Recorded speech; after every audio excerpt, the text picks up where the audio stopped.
अस्सलाम वालेकुम स्टूडेंट्स। उम्मीद है आप सब लोग खैरियत से होंगे इंशाल्लाह। बिस्मिल्लाहिर्रहमानिर्रहीम।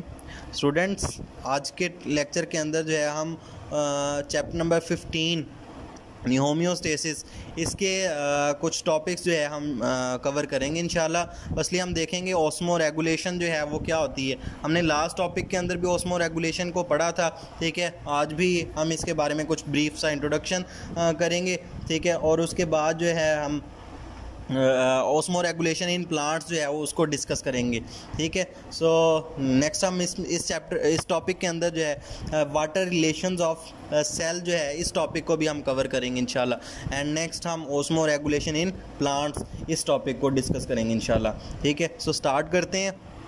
सबसे पहले तो वाटर के बारे में आपको पता है कि पानी जो है ये एक बहुत ज़्यादा इम्पोर्टेंट या वाइटल कंपोनेंट है लाइफ का, ठीक है। इसके बगैर जो है वो ज़िंदगी अधूरी है, ठीक है। तो हम कहते हैं कि water is made up of hydrogen and oxygen, ठीक है। And it exist in gaseous, liquid and solid states, ठीक है जी। ये हाइड्रोजन और ऑक्सीजन जो है इससे बना होता है और ये तीनों फॉर्म्स के अंदर जो है वो पाया जाता होता है, गैसियस, लिक्विड और सॉलिड फॉर्म के अंदर भी, ठीक है। सो सेल के अंदर अगर हम बात करते हैं ना पानी की के वो क्या प्रॉपर्टी क्या है उसकी, ठीक है। तो ये एज अ सॉल्वेंट वहाँ पे काम करता है, ठीक है। सेल के अंदर ये एज अ सॉल्वेंट काम कर रहा होता है। So water is vital for all non forms of life, ठीक है जी। ज़िंदगी के लिए बहुत ही ज़्यादा इम्पॉर्टेंट है वाटर, जैसा कि आपने लास्ट ईयर भी चैप्टर नंबर 2 के अंदर इसकी इम्पोर्टेंस जो है वो डिस्कस की है, ठीक है।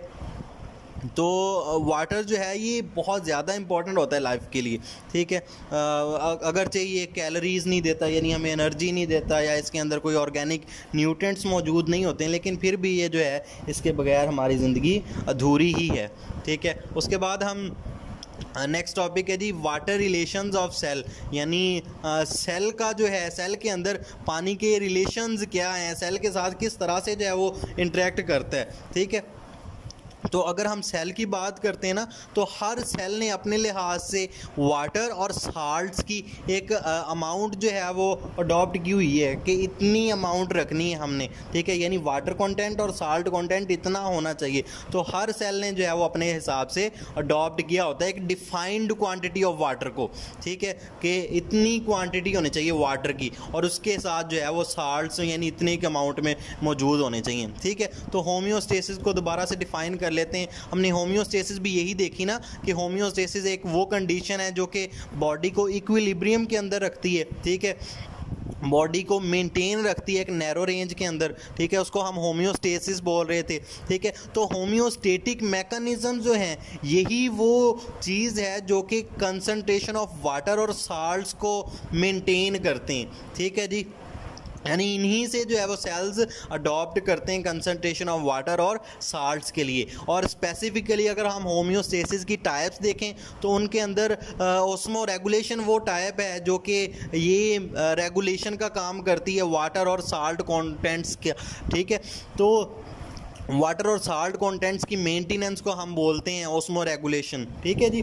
सो हम कहते हैं कि बॉडी का जो बैलेंस है, ठीक है, वाटर के लिहाज से balance of water and solutes in the body, ठीक है, ये हम 3 तरह के इन्वायरमेंट्स के लिहाज से डिफाइन कर सकते हैं। हम कहते हैं कि जी सेल्स जो होते हैं ये कोई चेंज को यानी एक्स्ट्रा सेलुलर इन्वायरमेंट के अंदर कोई चेंज अगर आती है तो उसको रेजिस्ट करते हैं, उसको इनकाउंटर करते हैं, ठीक है। अब चेंज या एक्स्ट्रा सेलुलर इन्वायरमेंट जो है ये 3 तरह का हो सकता है। एक होता है जी हाइपोटोनिक इन्वायरमेंट। हाइपोटोनिक इन्वायरमेंट एक ऐसा इन्वायरमेंट होता है जिसके अंदर हम कहते हैं कि डाइल्यूटेड सॉल्यूशंस होते हैं, या फिर आप ऐसा कह सकते हैं कि जिसके अंदर साल्ट कंसंट्रेशन जो होती है वो कम होती है, ठीक है, और वाटर कंसंट्रेशन जो होती है ज़्यादा होती है, ठीक है। तो उस तरह के इन्वायरमेंट को हम हाइपोटोनिक इन्वायरमेंट बोलते हैं, ठीक है। फिर आता है जी आइसोटोनिक इन्वायरमेंट। तो आइसोटोनिक इन्वायरमेंट वो इन्वायरमेंट होता है जिसमें जो एक्सटर्नल इन्वायरमेंट है, एक्स्ट्रा सेलुलर इन्वायरमेंट है, वो ऑलमोस्ट इक्वल होता है। उसके अंदर एक्स्ट्रा सेलुलर इन्वायरमेंट के अंदर जो वाटर और साल्ट्स कंटेंट्स होते हैं, ठीक है, वो ऑलमोस्ट इक्वल होते हैं इंटरनल इन्वायरमेंट के अंदर या इंट्रा सेलुलर इन्वायरमेंट के अंदर मौजूद साल्ट्स और वाटर कंटेंट्स के, ठीक है। तो एक किस तरह के इन्वायरमेंट को हम आइसोटोनिक इन्वायरमेंट बोलते हैं, ठीक है जी। फिर हम देखते हैं कि तीसरी तरह का इन्वायरमेंट होता है हाइपरटोनिक इन्वायरमेंट। ये एक ऐसा इन्वायरमेंट होता है जो कि कंसनट्रेटेड होता है, ठीक है, यानी जिसके अंदर सोल्यूट कंसनट्रेशन या साल्ट कंसनट्रेशन बहुत ज़्यादा होती है और उसी निस्बत से फिर सॉल्वेंट कंसनट्रेशन या वाटर कंसनट्रेशन जो होती है वो कम होती है, ठीक है। तो तीन तरह के इन्वायरमेंट्स हम डिस्कस करते हैं। हाइपोटोनिक है जिसके अंदर सोल्यूट ज़्यादा है यानी साल्ट ज़्यादा है और सॉल्वेंट कम है, ठीक है। आइसोटोनिक के अंदर ऑलमोस्ट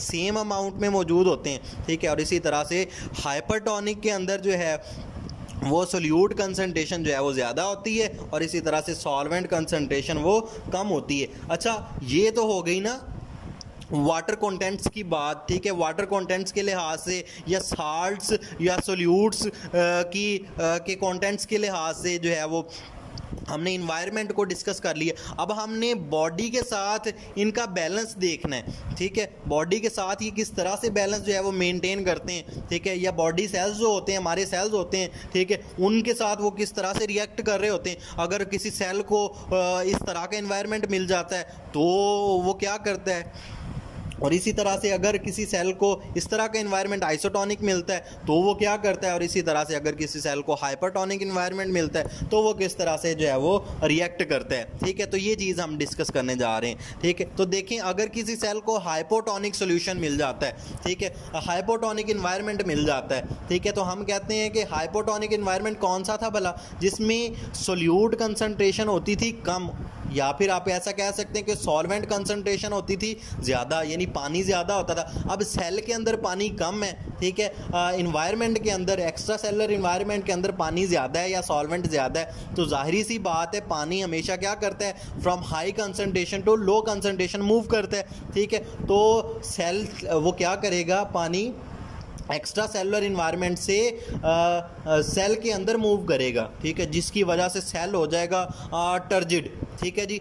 सेल के अंदर पानी भरता जाएगा एंड जो है हम कहते हैं कि सेल जो है वो टर्जिड हो जाएगा। अगर तो वो एनिमल सेल है, ठीक है, तो वो अगर उसके अंदर ज़्यादा ही पानी भर जाए तो वो बस्ट कर जाएगा, फट जाएगा, ठीक है। और अगर प्लांट सेल है तो प्लांट सेल के अंदर चूंकि सेल वॉल मौजूद होती है which is a hard structure, ठीक है, सो दैट्स वाई जो है हम कहते हैं कि ये जो है ये टर्जिड हो जाएगा, ये फटेगा नहीं, ठीक है। सो ये होती है कंडीशन अगर हम किसी सेल को हाइपरटोनिक इन्वायरमेंट जो है वो प्रोवाइड कर दें, ठीक है। इसी तरह से नेक्स्ट देखते हैं, अगर हम किसी सेल को अगर हम हाइपरटोनिक दे दें, सॉरी मैंने पिछला शायद गलत बोल दिया, मैंने कहा वो हाइपोटोनिक इन्वायरमेंट अगर हम प्रोवाइड कर दें, ठीक है। अगर इसी तरह से अगर हम किसी सेल को हाइपरटोनिक सोल्यूशन बोल दें, हाइपरटोनिक इन्वायरमेंट दे दें, ठीक है, तो उस कंडीशन के अंदर क्या होता है, हाइपरटोनिक सॉल्यूशन या हाइपरटोनिक एनवायरनमेंट के अंदर होता है क्या एक्चुअली, हम बात करते हैं कि जी सोल्यूट कंसंट्रेशन हाइपर के अंदर ज़्यादा होती है और सॉल्वेंट कंसंट्रेशन कम होती, तो जाहिर सी बात है जब इन्वायरमेंट के अंदर सोल्यूट्स कम है, ठीक है, सोल्यूट्स जो है वो ज़्यादा है, ठीक है, और सॉल्वेंट जो है वो कम है, तो होता क्या है कि सेल के अंदर से पानी, चूँकि सेल के अंदर पानी ज़्यादा कंसंट्रेशन में मौजूद है तो वो निकल कर किधर चला जाता है, इन्वायरमेंट में चला जाता है, तो सेल जो है वो फिर बहुत ज़्यादा श्रिंक कर जाता है यानी सुकड़ जाता है, ठीक है, और इस तरह से श्रंकन जो सेल होता है वो डाई भी कर सकता होता है, ठीक है जी।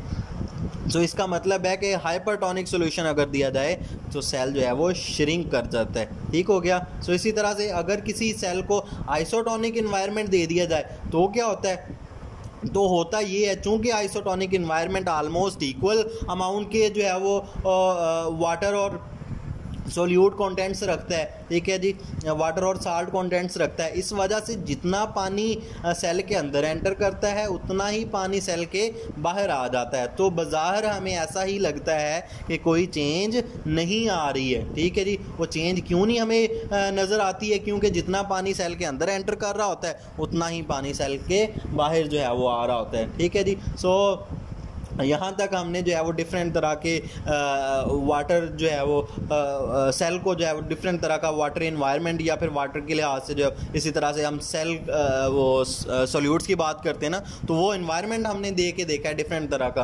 ठीक है, तो हमने देखा है कि सेल के अंदर किस तरह से चेंजेस आई हैं। ठीक है, नेक्स्ट टॉपिक है हमारा ऑस्मो रेगुलेशन इन प्लांट्स, यानी प्लांट्स के अंदर अगर हम बात करें तो वो किस तरह से जो है वो मेनटेन कर रहे होते हैं ख़ुद को।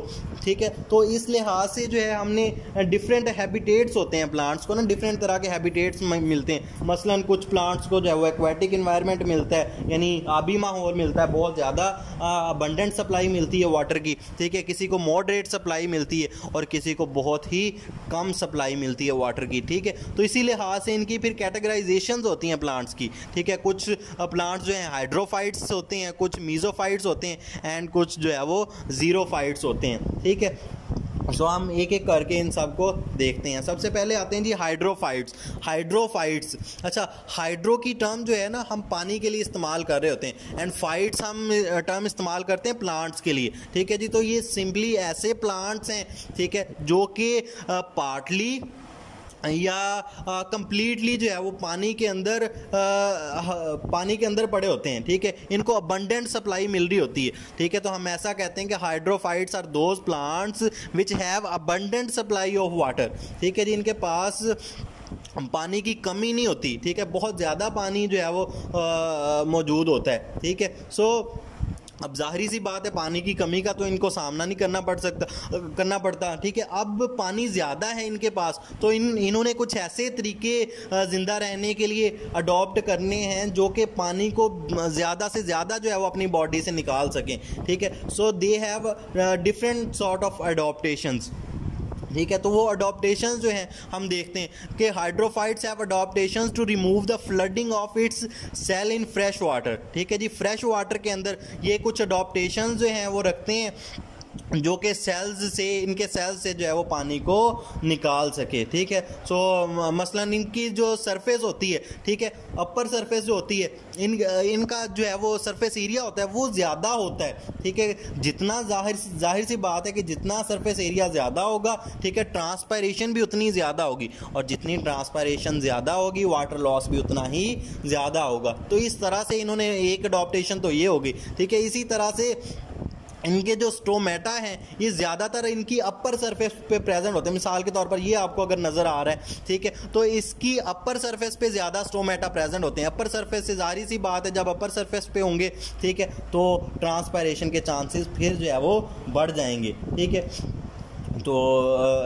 इसी तरह से एटमॉस्फेयर के साथ जो है इसका एक्सपोजर ज़्यादा होगा। ठीक है, तो वाटर लॉस भी फिर ज़्यादा होगा। ठीक है, तो ये भी एक अडॉप्टेशन होगी। ठीक है, इसी तरह से इनके लीव्स जो होते हैं, इनके पत्ते जो होते हैं ये थिन होते हैं, यानी दुबले से होते हैं। ठीक है, बारीक से होते हैं ताकि इनके अंदर से डिफ्यूजन जो है वो ज़्यादा से ज़्यादा हो सके। इसी तरह से हम बात करते हैं कि जी ये इनका जो रूट सिस्टम है, ठीक है, वो बड़ा पुअरली डेवलप्ड होता है ताकि इन्हें ज़्यादा जो है वो पानी एब्जॉर्ब ये ना करें। ठीक है, ज़मीन से ज़्यादा पानी एब्जॉर्ब ना करें। तो ये थे जी हाइड्रोफाइट्स। अब हम नेक्स्ट डिस्कस करते हैं mesophytes are those plants which have like moderate supply of water. ठीक है जी, जिनके पास सप्लाई जो है वाटर की मॉडरेट होती है, ना बहुत ज़्यादा है ना बहुत कम है। तो जाहिर सी बात है जब ज़्यादा सप्लाई होगी तो ये एक्स्ट्रा पानी को बॉडी से निकालेंगे। ठीक है, और इसी तरह से जब कम सप्लाई होगी तो ये पानी को जो है वो स्टोर करके रखेंगे। ठीक है, तो इनके पास दोनों तरह की अडॉप्टेशंस हैं।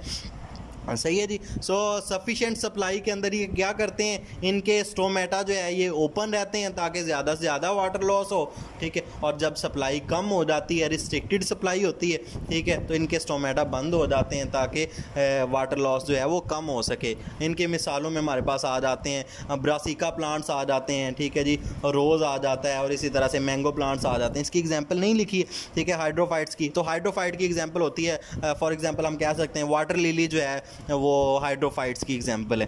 ठीक है, सो नेक्स्ट चलते हैं मीजोफाइट से। नेक्स्ट लास्ट है जी जीरोफाइट्स। ठीक है, जीरो एक स्पेसिफिक टर्म है जो कि ड्राई के लिए इस्तेमाल की जाती है। ठीक है, so xerophytes are those plants which live in dry conditions. ठीक है जी, सो हम कह सकते हैं कि ये बहुत ज़्यादा रिस्ट्रिक्टेड सप्लाई ऑफ वाटर के अंदर रहते हैं। ठीक है, तो इन्होंने भी फिर अपने लिहाज से मुख्तलिफ तरह की अडॉप्टेशंस की हुई हैं।